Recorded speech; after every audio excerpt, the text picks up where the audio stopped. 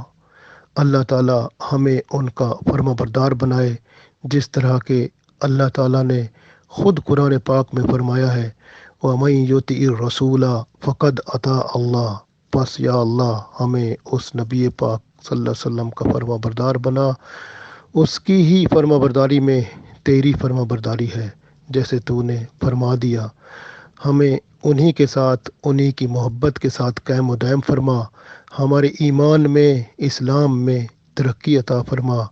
اور قرب حقیقی عطا فرما،